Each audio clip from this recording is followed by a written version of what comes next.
Good morning students, स्वागत आप सभी का अपनी इस मैथमेटिक्स की ऑनलाइन क्लासेज में। 8.5 एक्सरसाइज में हमने 3 क्वेश्चन कंप्लीट कर लिए थे और आज हम स्टार्ट कर रहे हैं चौथा क्वेश्चन। बच्चों, क्वेश्चन नंबर 4 में हमें यहाँ पर एक फलन दिया जाएगा और उसके अंतर्गत हमें उस फलन का चरम मान प्राप्त करना होगा। चरम मान मतलब यहाँ पे आपको या तो उच्चतम मान या उसका निम्नतम मान, जो भी संभव मान है वो हमें सारे यहाँ पे प्राप्त करने होते हैं। तो देखिए बच्चों, यहाँ पर जो पहला पार्ट दे रखा है फोर्थ क्वेश्चन का, उसमें हमें फलन दिया हुआ है fx बराबर sin x इंटू में cos 2x। तो बच्चों तरीका वही रहेगा, सबसे पहले प्रथम कोटि का अवकलन करेंगे, उसको 0 के इक्वल लेकर x की वैल्यूज निकालेंगे और द्वितीय कोटि के अवकलन में वो वैल्यूज को रखकर हम इसका उच्चतम और निम्नतम मान जो है वो प्राप्त कर लेंगे। तो बच्चों इसी प्रोसेस के अंतर्गत हम इस क्वेश्चन को सोल्व करेंगे। तो देखिए बच्चों, पहले फलन में हम थोड़ा सा परिवर्तन कर लेते हैं। तो देखिए बच्चों क्या आएगा, यहाँ पर दिया हुआ है sin x और cos 2x को बच्चों मैं लिख सकता हूँ यहाँ पर 1 माइनस 2 साइन स्क्वायर x। तो देखिए बच्चों यहाँ पर क्या आएगा, fx बराबर अंदर गुणा करेंगे तो यहाँ पर आएगा sin x और ये हो जाएगा माइनस का 2 साइन की क्यूब x और ये हो जाएगा यहाँ पे समीकरण नंबर 1। अब देखिए बच्चों, हम इसका x के सापेक्ष अवकलन करेंगे। तो देखिए बच्चों, जब हम इसका x के सापेक्ष अवकलन करेंगे तो हमारे पास क्या आएगा, साइन x का अवकलन होता है यहाँ पे cos x और माइनस का ये हो जाएगा 3 दूआ 6 साइन स्क्वायर x और साइन x का अवकलन होता है cos x। अब देखिए बच्चों, यहाँ से हम लोग cos x को कॉमन लेंगे। cos x को हम क्या लेंगे, कॉमन। तो हमारे पास आएगा यहाँ पर 1 माइनस 6 साइन स्क्वायर x और ये हो जाएगी बच्चों समीकरण नंबर 2।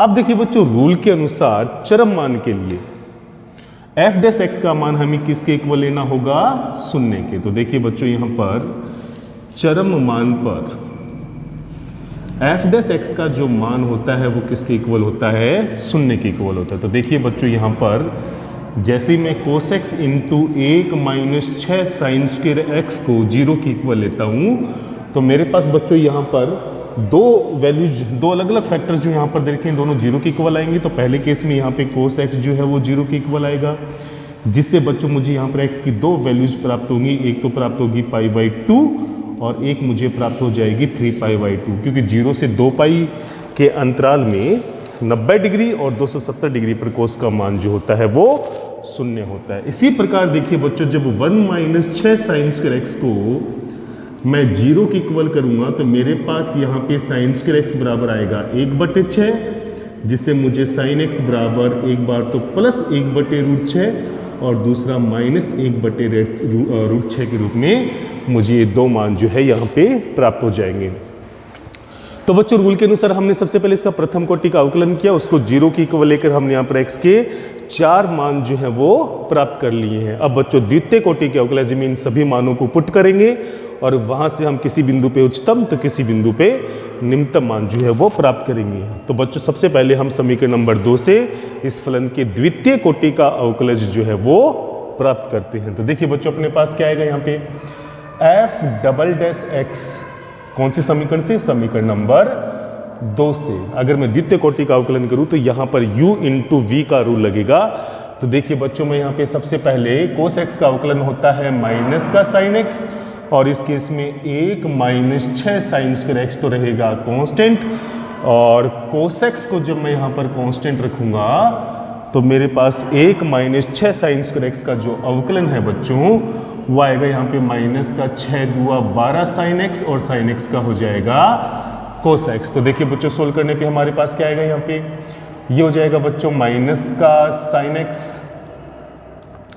प्लस का 6 साइन की क्यूब x, ये हो जाएगा माइनस का 12 साइन x और cos को cos से गुणा करेंगे तो बच्चों यहाँ पर cos स्क्वायर x बनेगा और cos स्क्वायर x को मैं वापस साइन में कन्वर्ट करूँ तो यहाँ पे 1 माइनस साइन स्क्वायर x आ जाएगा। ध्यान दे बच्चों, cos x को cos x से गुणा करेंगे तो cos स्क्वायर x आएगा, जिसको मैं 1 माइनस साइन स्क्वायर x लिखूंगा।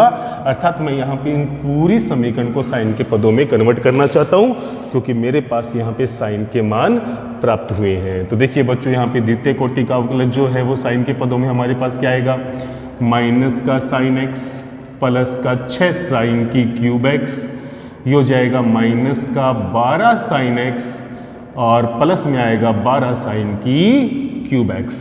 तो देखिए बच्चों यहाँ पे जब हम इनको जोड़ना स्टार्ट करेंगे तो 6 साइन की क्यूब एक्स में जब 12 साइन की 6 क्यूब एक्स को जोड़ेंगे तो ये हो जाएगा यहाँ पे 18 साइन की क्यूब एक्स और माइनस का 12 साइन एक्स और माइनस का एक्स मिलाकर हो जाते हैं माइनस का 13 साइन एक्स। अब देखिए बच्चों ये हो जाएगी यहाँ पे समीकरण नंबर 3। मैंने द्वितीय कोटि के अवकलज को पूरी तरह से साइन के पदों में इंटरचेंज कर दिया।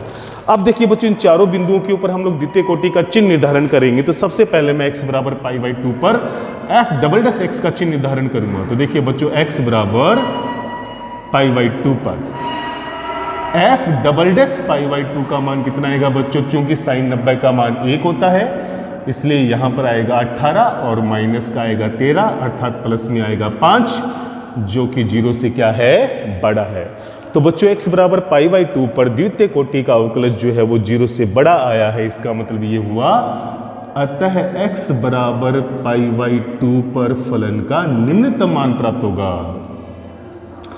पर हमें निम्नतम मान जो है वो प्राप्त होगा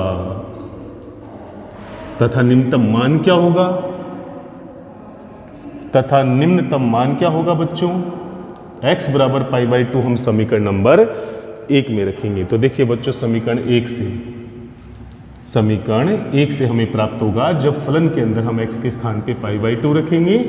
तो बच्चों सोल्व करेंगे तो अपने पास यहाँ पर साइन 90 का मान 1 होता है तो यहाँ पर 1 माइनस 2 यहाँ पर आएगा 1 माइनस 2 जो कि -1 होगा और बच्चों ये होगा हमारा फलन का निम्नतम यानी कि न्यूनतम मान। अब देखिए बच्चों दूसरे बिंदु 3 पाई बाई 2 के ऊपर जब हम ये चेक करेंगे तो देखिए बच्चों अब हम इसी प्रकार से x बराबर 3 पाई बाई 2 पर f डबल डैश x का मान चेक करेंगे तो बच्चों साइन 3 पाई बाई 2 का मान -1 होता है। तो देखिए बच्चों जब हमें यहाँ पर इस फलन के अंतर्गत x के स्थान पर 3 पाई बाई 2 पुट करेंगे तो यहाँ पे साइन 3 पाई बाई 2 का मान -1 होगा और -1 की क्यूब जो होती है वो भी माइनस की होती है। तो बच्चों यहाँ तो आएगा माइनस का 18 और ये बन जाएगा बच्चों प्लस का 13। तो कुल मिलाकर इस बार आएगा माइनस का 5 जो कि 0 से छोटा है। और द्वितीय कोटि का अवकलज इस बिंदु पे 0 से छोटा होना ये दर्शाता है कि हमें x बराबर 3 पाई बाई 2 पर फलन का उच्चतम मान प्राप्त होगा। और वो उच्चतम मान क्या होगा बच्चों? तथा उच्चतम या अधिकतम मान जो है समीकरण 1 से हमें प्राप्त हो जाएगा जब हम वहां पर x के स्थान पर 3 पाई बाई 2 पुट करेंगे। तो देखिए बच्चों क्या आएगा यहाँ पे x के स्थान पर हम यहाँ पर 3 पाई बाई 2 पुट करेंगे तो अपने पास साइन 3 पाई बाई 2 का मान जो है वो आएगा -1 और साइन की क्यूब 3 पाई बाई 2 का मान भी -1 होता है। तो -1 को -2 से करेंगे तो प्लस का 2 तो कुल मिलाकर +1 के रूप में हमें यहाँ पर फलन का अधिकतम मान जो है वो प्राप्त हो जाएगा। तो बच्चों इस प्रकार से हम लोग फलन का न्यूनतम और अधिकतम मान इन दोनों बिंदुओं पे प्राप्त कर सकते हैं। अब बचे हुए 2 बिंदुओं के ऊपर भी हम लोग यहाँ पर फलन का कैलकुलेशन करेंगे और इन्हीं 2 बिंदुओं पर भी उच्चतम और निम्नतम मान की गणना करेंगे। तो देखिए बच्चों अब हम यहाँ पे साइन x बराबर +1/√6 के ऊपर फलन के उच्चतम और निम्नतम मान की गणना करेंगे। तो बच्चों सबसे पहले हम यहाँ पर x बराबर साइन इनवर्स 1/6 जो है वो द्वितीय कोटि के अवकलज में रखेंगे। Sine inverse 1/√6। तो बच्चों x के स्थान पे तो साइन इनवर्स 1/√6 दर्शाना होगा जबकि साइन x के स्थान पर 1/√6। तो देखिए बच्चों जब ये मान हम द्वितीय कोटि के अवकलज में रखेंगे तो यहाँ पे मेरे पास क्या आएगा बच्चों? देखिए 18 साइन की क्यूब का मतलब 1/√6 की घात 3 जो कि 1/6√6 होती है। तो यहाँ पर आएगा 18/6√6 माइनस का 13 और इंटू में साइन x का मान जब 1/√6 रखेंगे तो बच्चों ये 1/√6 हो जाएगा। तो कुल मिलाकर बच्चों आप देखेंगे कि यहाँ पे f double dash sine inverse 1/√6 का जो मान है 6 × 18 3/√6 माइनस 13/√6 यानी कि माइनस का 10/√6 हमें प्राप्त होता है जो कि 0 से छोटा है। तो x के इस मान पर द्वितीय कोटि का अवकलज 0 से छोटा आना ये इंडिकेट करता है कि साइन एक्स बराबर 1/√6 पर फलन का अधिकतम मान हमें प्राप्त होगा। फलन का अधिकतम मान प्राप्त होगा। तो और बच्चों वो अधिकतम मान क्या होगा? वो मान हम समीकरण नंबर 1 से प्राप्त कर सकते हैं। तो समीकरण नंबर 1 में जब x के स्थान पर साइन इनवर्स 1/√6 अर्थात साइन x बराबर 1/√6 रखेंगे तो यहाँ तो आएगा बच्चों 1/√6 और ये हो जाएगा माइनस का 2/1/√6 की होल क्यूब बच्चों 1/6√6 होती है। और लघुत्तम में जब यहाँ पर 6√6 लघुत्तम आएगा तो यहाँ पर आएगा 6 और यहाँ पर बचेगा माइनस का 2, तो ये आ जाएगा बच्चों 4/6√6। कितना आएगा बच्चों? 4/6√6। तो बच्चों इस पर फलन का जो अधिकतम मान है थोड़ा सा और सोल्व करेंगे तो ये आ जाएगा 2/3√6 के रूप में हमें प्राप्त हो जाएगा। तो बच्चों यहाँ पे साइन एक्स बराबर 1/√6 के ऊपर हमें फलन का जो अधिकतम मान है वो 2/3√6 के रूप में प्राप्त होगा। अब देखिए बच्चों इसी प्रकार से साइन एक्स बराबर लास्ट बिंदु जो अपने पास था वो है साइन एक्स बराबर -1/√6 पर F double dash sine inverse -1/√6 का मान जब हम चेक करेंगे तो बच्चों केवल यहाँ पे चिन्ह में भिन्नता आएगी। ये यहाँ पे सोल्व करने पे प्लस का 10/√6 हो जाएगा। प्लस का 10/√6 होगा जो कि 0 से बड़ा होगा। तो इसका सीधा सा इंडिकेशन ये होता है बच्चों कि साइन एक्स बराबर -1/√6 पर फलन का जो मान है वो हमें क्या प्राप्त होगा? न्यूनतम होगा। और वो न्यूनतम मान क्या होगा बच्चों?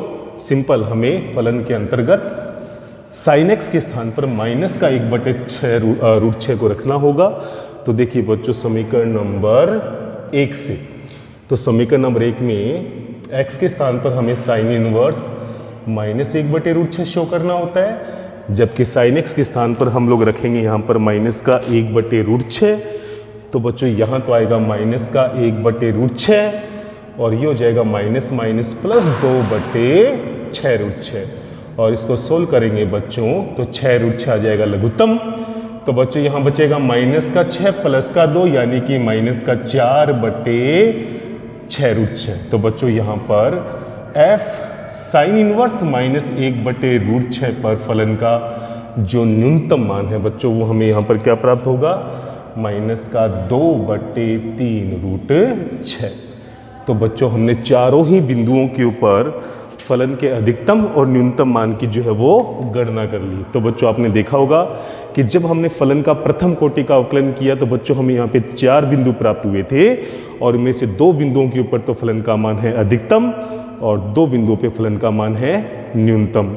तो बच्चों आप देखेंगे कि x बराबर π/2 के ऊपर तो हमें यहाँ पे न्यूनतम मान प्राप्त हुआ है जो कि -1 है और साइन एक्स बराबर -1/√6 पर भी हमें न्यूनतम मान प्राप्त हुआ है जो कि माइनस का 2/3√6। तो बच्चों फलन का न्यूनतम मान -1 और माइनस का 2/3√6 होगा, जबकि इस फलन का अधिकतम मान मुझे बिंदु 3π/2 और साइन एक्स बराबर 1/√6 पे प्राप्त होता है जो कि +1 और प्लस का 2/3√6 के इक्वल होगा। तो बच्चों इस प्रकार से किसी भी फलन के अंतर्गत हम उसका उच्चतम और निम्नतम मान जो है वो कैलकुलेट कर सकते हैं। तो बच्चों आगे हमें और भी फलन दिए गए हैं और इसी प्रक्रिया से हमें गुजरना होता है। इसके ऊपर आपको काफ़ी अभ्यास करना होगा। फलन बदलते जाएंगे लेकिन क्रिया विधि जो है वो प्रत्येक क्वेश्चन में सेम रहेगी।